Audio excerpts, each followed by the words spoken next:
स्थित प्रज्ञ के लिए ना भगवान जी बता रहे हैं। जैसे अर्जुन ने प्रश्न किया था 54वें श्लोक में कि वो जो समाधिस्थ है, स्थित बुद्धि वाला है, उसकी पहचान क्या है ना, ये प्रश्न किया था ना।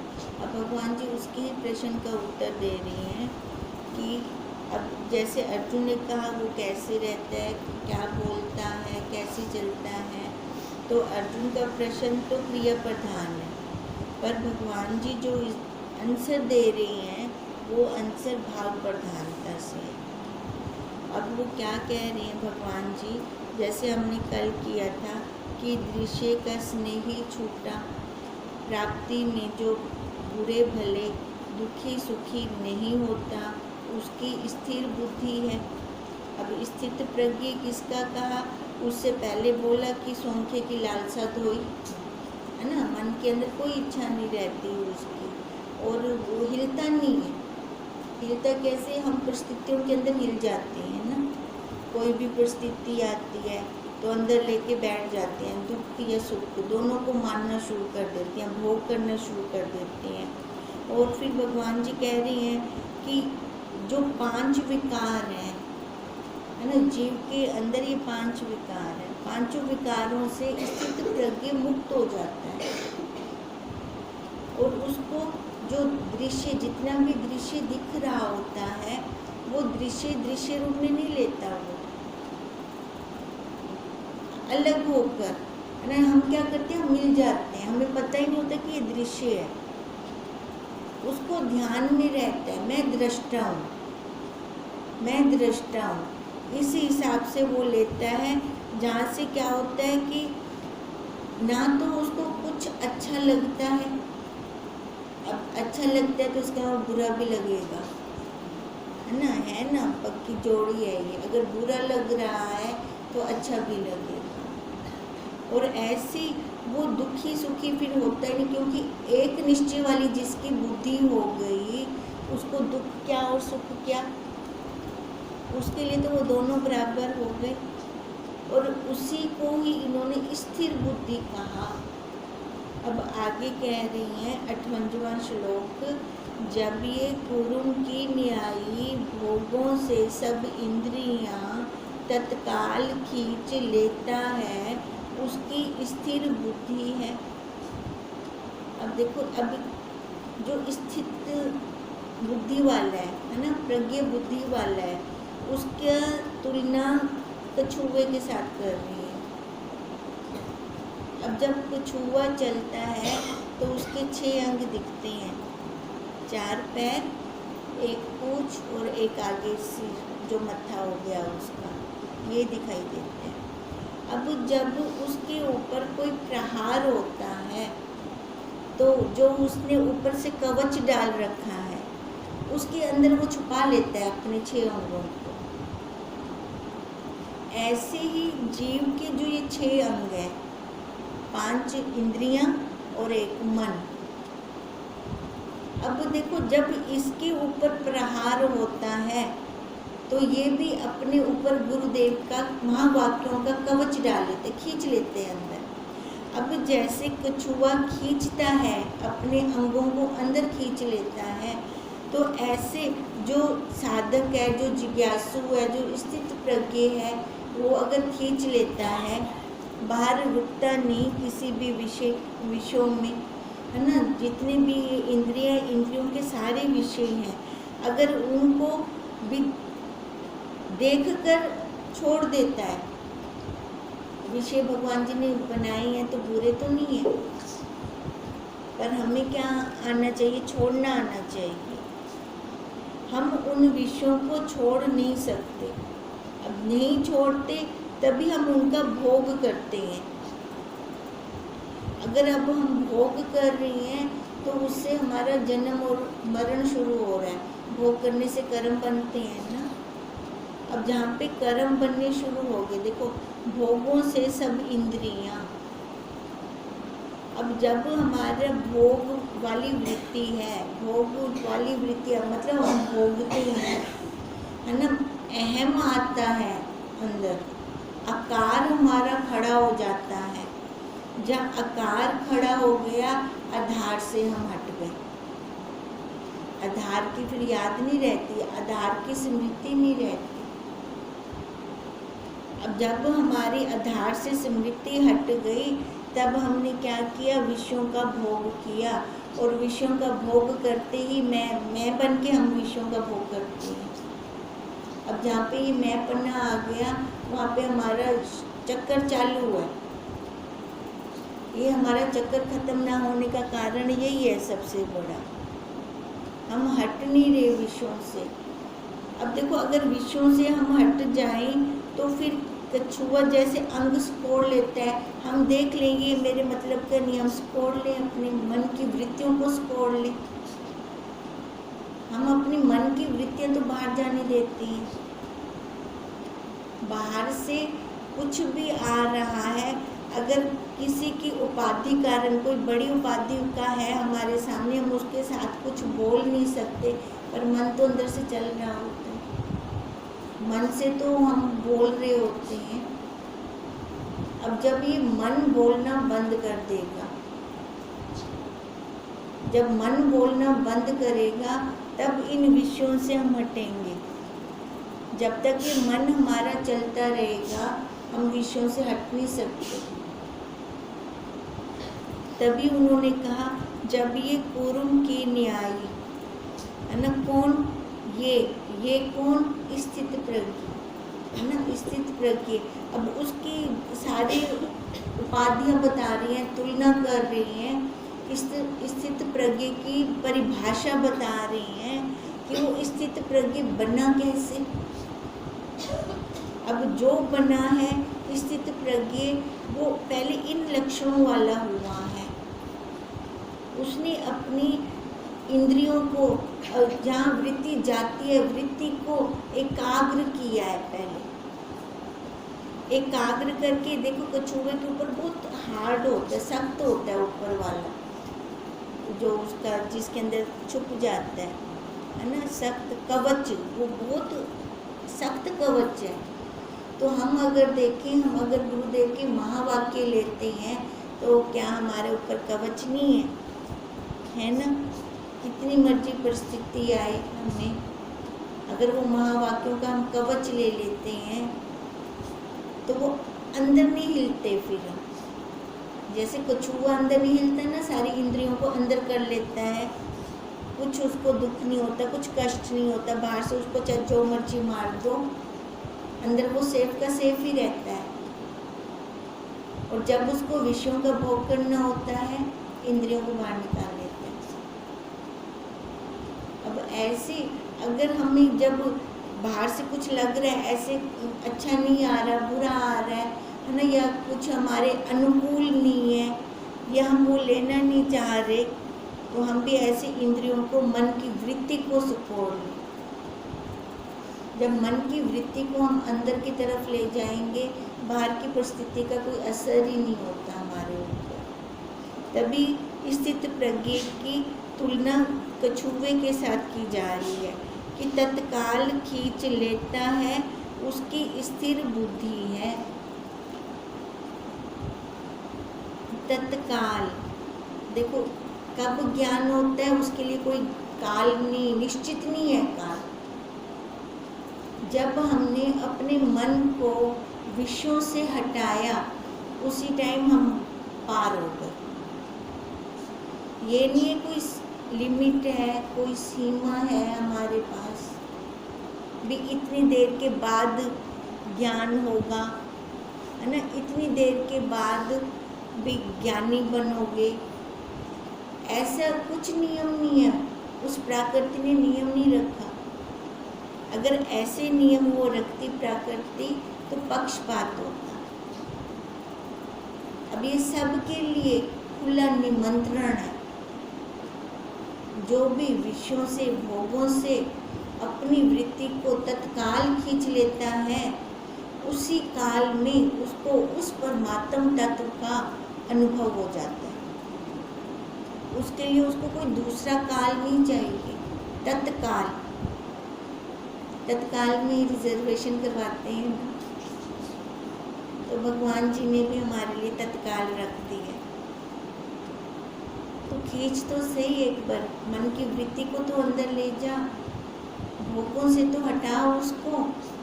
तेरे को उसी काल में ना अनुभव करवाऊं तो बोलना। अब देखो, जब जब हमने अपनी इंद्रियों को बाहर संसार की वृत्ति से हटाया है, अंदर लेकर गए हैं, तो उसने अनुभूति दी है अपनी, डेमो दी है उसने अपना। चाहे भले हम वो परिस्थिति के कारण मुड़े हैं, है ना, बाहर से हमारे पास कोई परिस्थिति ऐसी आ गई तो हमने उसी टाइम, दुख से तो हर कोई बचना चाहता है ना, अब उस दुख वाली परिस्थिति से बचने के लिए उसके साथ लो लगा ली। जब सारा ठीक हो गया, फिर हमारी वृत्ति कहाँ गई? दुख में तो जुड़ गई। और फिर उसने उस टाइम उसकी अनुभूति भी करवाई, अपने होने की अनुभूति भी कराई। अच्छा, जब सारा कुछ अनुकूल हो गया, फिर भी हमारी वृत्ति जुड़ी रही, या फिर वही घर परिवार में आ गई, बाहर चली गई, विषयों के अंदर चली गई, क्या हुआ? ये आज तक हमारे साथ क्या हो रहा है? ऐसा हो रहा है ना, जब कोई परिस्थिति आती है फिर तो लोग उसके साथ जुड़ जाती है। अच्छा, वो पार भी कर देता है। कितना दयालु है कि हमें ये नहीं कहता पिछली बारी कितना बोला तो संसार में चली गई हमने, और मैं तेरे को नहीं करता पा रही थी। वो कहते जब तू मेरे को याद करेगी मैं तेरे साथ रहूँगा। और वो ऐसे करता भी है, अनुभूति भी देता है अपनी, उसी काल में अपनी होने की वो अनुभूति करवा देता है। मैं हमेशा हूँ तेरे साथ, सदा सदा के लिए हूँ। पर हम अपनी वृत्तियों को अंदर नहीं ले जाते, कुछ हुए कितने अंगों को अंदर नहीं सिकोड़ते। ये सिकोड़ते हैं उस काल तक बस जब कोई परिस्थिति आई पड़ी होती है। अब कितनी बार हमने किया ऐसा, है ना, हम खुद देखें।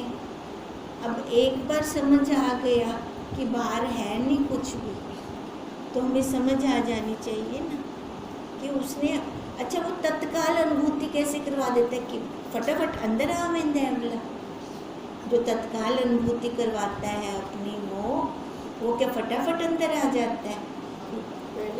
पहले ही था।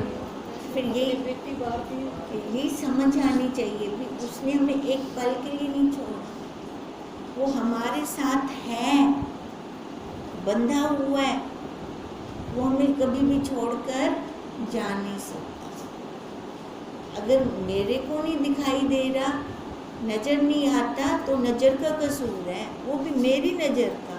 वो देखदा पे, वो अपने सीसी कैमरे से मेरे को हर बार हर जगह बंद कमरे में, अंधेरे कमरे में भी देख रहा है।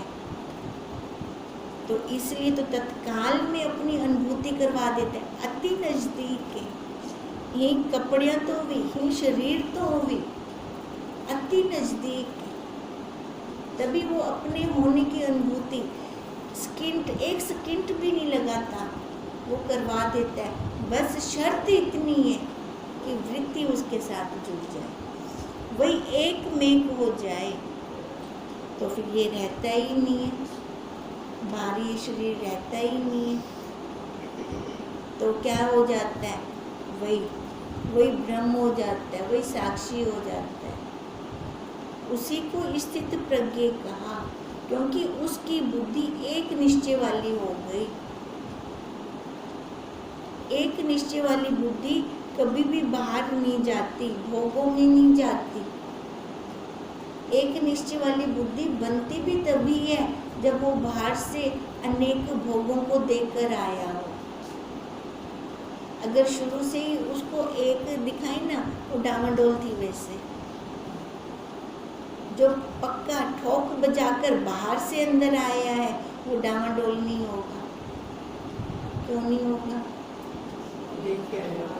देख कर आया है ना। अब जो देख कर आए तो उसको पता है ना बाहर क्या है, और अंदर आई हूँ तो अंदर मेरे को क्या मिला है। बाहर सारा नश्वर नश्वर नश्वर, अंदर आए हूँ तो शाश्वत, कभी ना जानने वाला। अब जिसने ये फर्क देख लिया, ये अंतर निकाल लिया, ये अंतर विवेक से निकलेगा, विचार से निकलेगा, मन के लेखे लग के नहीं निकलेगा। अब जिसने ऐसा जान लिया वही स्थिर बुद्धि, उसने अपनी बुद्धि को स्थिर कर लिया। भी वार्ता बनने में कोई फायदा क्या नहीं, मैं देख आया हूँ सारा, अब अंदर का भी मैंने देख लिया है सारा। यहाँ बैठता हूँ तो वो आनंद आता है। एक के अंदर टिकने में आसानी भी तो है। बाहर हम अपने घर परिवार में संसार में कितनों को खुश कर सकते हैं। सारी उम्र लाजो ही शरीर दी खुश कहना थी से खाली एक को खुश कर गिनता सारे आप ही खुश थी। वैसे नाले आसान में भी था है एक को खुश करना। संसारियों को चाहे एक बंदा भी होवे ना, आप उनको भी नहीं खुश कर सकते। चाहे आप उनको सारा कुछ होंगे अनुकूल कर दो, ता भी वो संसारी ना कोई कमी अपनी कर दी गिनसे। ये मनुष्य में कमियां तो हैं, सभी पूर्ण नहीं है। ये बुद्धि के अंदर दृढ़ता हो हमारी, कोई भी पूर्ण नहीं है। और हमें एक समूह के अंदर रहना है, एक संघ के अंदर रहना है। संघ के अंदर रहने से हमें क्या देखना आना चाहिए, हमें ये देखना आना चाहिए कोई पूर्ण नहीं है, सारे अपूर्ण है। पूर्ण है तो वो एक परमात्मा है। जब ये वाली बुद्धि बना लेंगे तो फिर क्या हो गया, तो क्या तो कैसे कह के आगे चलते जाएंगे, रुकेंगे नहीं। हम क्या होते हैं, हम रुक जाते हैं। मुने मेरे नाल इन्हें क्यों किया, अरे भाई वो परमात्मा थोड़ी है तो मनुष्य है ना, वो पूर्ण थोड़ी है तो अपूर्ण ना। अच्छा उनको हम अपूर्ण कह रहे हैं तो इधर देखी, ये भी तो अपूर्ण है ना, अपूर्ण, ये भी अपूर्ण है। तो कोई ना कोई इसको भी सहन कर रहा है। हमने कर लिया तो क्या हो गया, कर लिया तो क्या हो गया। ऐसे विवेक से विचार से अगर हम छोड़ते जाएंगे फिर तो कल्याण होगा। अगर पकड़ी जाएंगे, आज तक कितनी पकड़ी है हमने, है ना। ये पकड़ने का नतीजा है कि आकार नहीं खत्म थींदा पिया। आकार ता खत्म थी से कि एक लंबी छलांग पेश होता ता यो खत्म थी से ता तत्काल प्राप्त है बोला, दूर नहीं है हमसे। अच्छा देरी भी नहीं है। वो ये भी कहनी आखदा तू हुण उपासना कर दी थी, मैं देखू अगले जन्म मिल सा, में भी कहनी आखदा। वही तो बात है ना, फिर समझ क्यों नहीं आ रही, बुद्धि में बैठ क्यों नहीं रहा। कुछ करने की जरूरत नहीं है, कुछ भी करने की जरूरत नहीं है, कहीं भी आने जाने की जरूरत नहीं है। तीर्थ यात्रा पे जाते हैं, जप नियम करते हैं, तप करते हैं, भगवान जी ने छूट दे दी, कुछ देखो करने की लोड़ है नहीं। बस देखो समझ आने एक समझ आने, समझ क्या आवे। हाँ ये नाम रूप आकार मैं नहीं हूँ। जिस घर परिवार ने इस आकार का नाम रखा है वो मेरा नहीं है, ये वाला आकार भी मेरा नहीं है, ये उसका घर है। और हम लोग इस शरीर की प्रारब्ध को खत्म कर रहे हैं, इसकी शरीर की यात्रा को खत्म कर रही हैं। इस यात्रा को बहुत सुंदर बना दे। सुंदर बनाना हमारे हाथ में है, बहुत गंदा बनाना भी हमारे हाथ में है। अगर हम इस शरीर की यात्रा को, इसकी प्रारब्ध को हम बहुत सुंदर बना देते हैं तो क्या होगा, छूटते जाएंगे। ट्रेन वेंदी पई है, है ना, उबड़ खाबड़ रस्ते आंदे पे, सारा कुछ आंदा पे, पर वो किधे रुकदी कहनी पी, वो अपने सफ़र पे जा रही है। अब जैसे गाड़ी की कोई वैल्यू नहीं है, गाड़ी के अंदर इंजन की वैल्यू है, वो इंजन ही उस गाड़ी को चलाता है। अब ऐसी इस आकार की कोई वैल्यू नहीं है, इसके अंदर उस तत्व की, वो जो परमात्मा है, जो अपना आप है, जो मैं हूँ, निरोल मैं हूँ, शुद्ध मैं हूँ, उसकी वैल्यू है। अब वो जो सुप्रीम पावर है, जब यहाँ से बाहर जाती है, शक्ति निकल गई, तब पहचाना तलेवला यू समझ क्यों नहीं आमदा कि मैं शव चाहती होती यहाँ, हम सारे शव को लेके घूम रहे हैं, क्योंकि वो इंजन अभी चल रहा है, अंदर बैठा हुआ है, तभी ये गाड़ी के हाथ पैर वो चला रहा है, वो प्रक्रिया इससे करवा रहा है श्वास लेने की, किवें आंदा पे वेंदा पे, आंखें अपने आप झपक रही हैं, कीड़ी कहीं चल रही हो तो उंगली अपने आप वहाँ पहुँच जाती है, उंगली वहाँ पहुँच जाती है, जब खुजली हो रही हो अपने को खुजली करके वापस आ जाती है, पर उंगली में कोई विकार नहीं आता, कोई विकार नहीं आता उंगली के अंदर, काम भी हो गया और कोई विकार भी नहीं आया। भगवान जी ऐसे हमें कह रहे हैं, काम भी कर, है ना, आकार नल तो जड़ बनते बह भी नहीं सकता, काम भी कर, इसे कर्म भी कर, पर कोई विकार भी ना आए।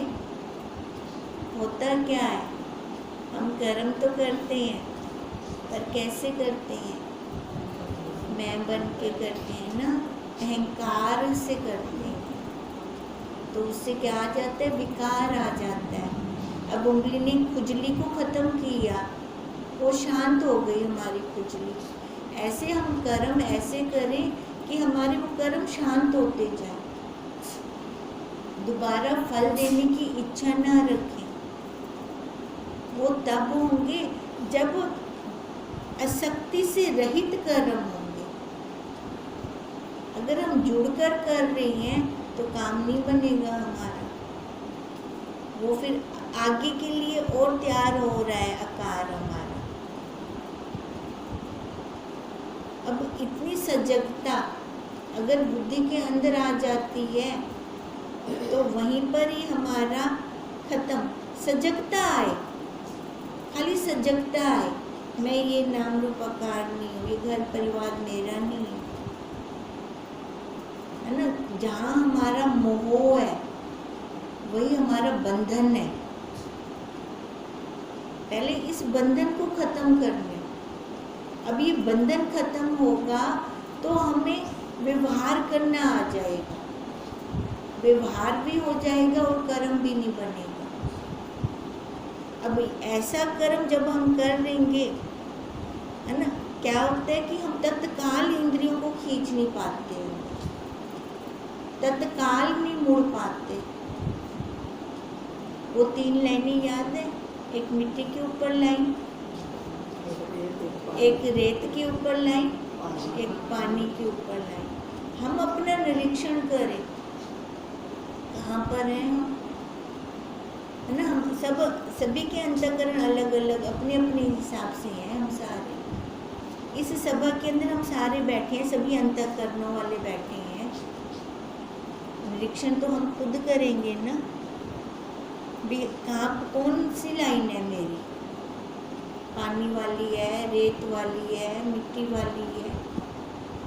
जहाँ पर है उससे आगे चलो, अपना निरीक्षण करके जौन सी भी लाइन है उससे आगे चलना है हमें।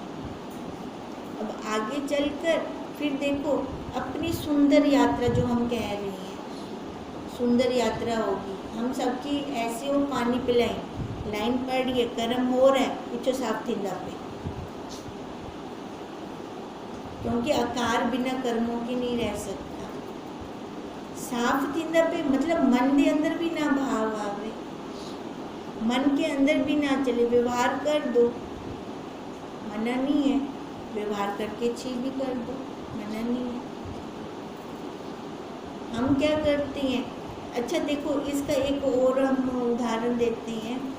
जब हम रात को सोता है ना, ये शरीर को सुलाते हैं, इसको जितने भी दिनचर्या सारी खत्म कर दो, कुछ भी स्मृति में ना हो, सारी उस दिनचर्या को खत्म करके अपने आप में लय होकर सोना है। क्या पता मैं सवेरे उठा कि ना उठा, है ना। रात को ही अपना खत्म थी, मैंने लेना देना ताना बाना सारा। अच्छा, अब यहाँ पे ये प्रश्न भी हो सकता है, ला खाली रात क्यों, ताना बाना तक घंटे में खत्म थी सकता है ना। ताना बाना यहाँ पर भी खत्म हो सकता है, हाँ बिल्कुल खत्म हो सकता है हमारा ताना बाना, कभी भी कहीं पर भी, हमें पता थोड़ी है कब खत्म होगा।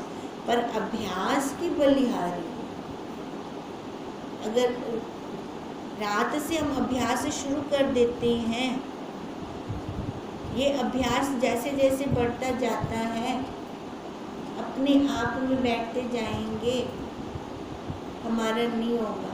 और अगर देखो, अगर कोई अचानक झटका लगता है, अचानक से हम गिरते हैं, क्या निकलता है, पहला शब्द क्या निकलता है, जो अंदर बसा होगा वही निकलेगा।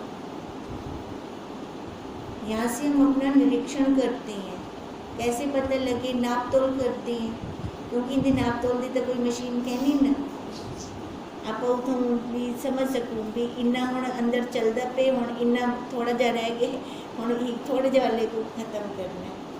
कोई नाप तोल की मशीन है क्या अंदर, है नहीं। ऐसे ही हम अपना अनुभूतियों से ही अपनी निकालते हैं। पहला शब्द क्या निकलता है जब गिरते हैं, तो ये शरीर गिरता है तो पहला शब्द मुख से क्या निकलता है ना। या अचानक से पीछे से कोई डरवाता है तो अचानक से क्या निकलता है, पहला शब्द क्या निकलता है। या स्वप्न के अंदर, हमारी वृत्ति के अंदर क्या चल रहा है, क्योंकि स्वप्न में तो खाली मन होता है, बुद्धि तो होती नहीं है। तो बुद्धि से हम थोड़ा इंटेलिजेंट बन जाते हैं चार लोगों के सामने,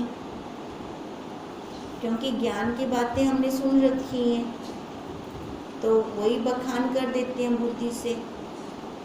अब स्वप्न में हमारा अगर वही चलता है, फिर हम सही जा रहे हैं। अगर स्वप्न में फिर वही अहंकार आ जाता है शरीर वाला, तो इसका मतलब अभी वो खाली वाणी मात्र है, अंदर गहराई तक नहीं है। जितना बाहर संसार की खाई है, उतनी अंदर भी एक खाई है। उस खाई के अंदर जितना जितना जाएंगे, वहाँ अंदर जाएंगे तो हीरे मोती निकलेंगे।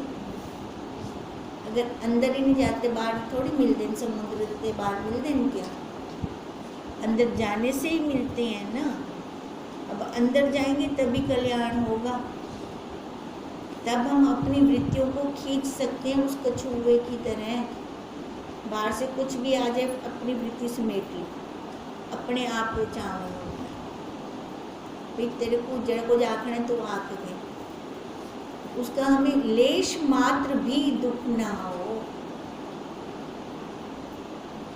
ये दुख क्यों आ जाता है हमें, दुख क्यों आता है हमें?